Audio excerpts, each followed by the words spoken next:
पिछले भाग में हमने देखा कि कालिया नाग ने श्री कृष्ण को अपनी विशाल कुंडलियों में जकड़ लिया और उन्हें डसने लगा। पूरा ब्रज ये देखकर शोक में डूब गया। नमस्कार दोस्तों, आपका स्वागत है पौराणिक पुराण में। यमुना के गहरे जल में सन्नाटा था।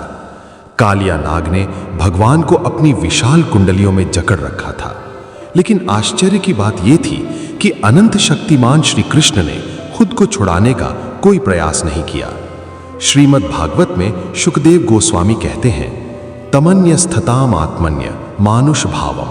यद्यपि वे ईश्वर हैं, फिर भी उन्होंने मनुष्य भाव का अनुकरण करते हुए उस नाग के बंधन में मुहूर्त भर लगभग 48 मिनट तक शांत रहना स्वीकार किया।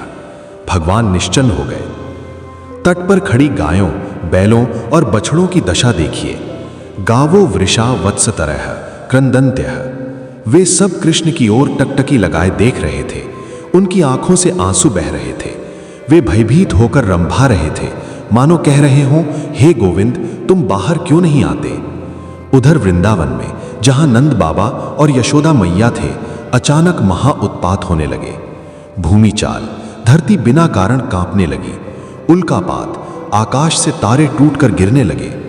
वाम अंग फड़कना, यशोदा मैया और गोपियों के बाएं अंग और पुरुषों के दाहिने अंग फड़कने लगे, जो घोर संकट का संकेत था।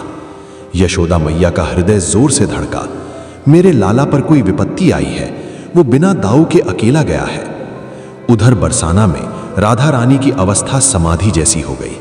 राधा आंखें बंद किए कांपते हुए बोली, विशाखा, सब कुछ रुक गया है।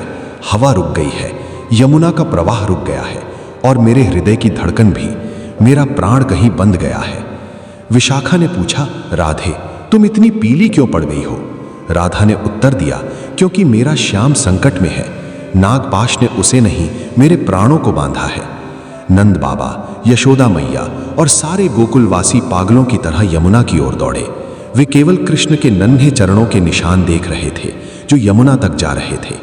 जब वे तट पर पहुंचे और उन्होंने देखा कि उनका लाला नाग की पकड़ में अचेत सा पड़ा है, तो यशोदा मैया ने नदी में कूदने की कोशिश की, लेकिन गोपियों ने उन्हें पकड़ लिया। अब बहुत हो चुका।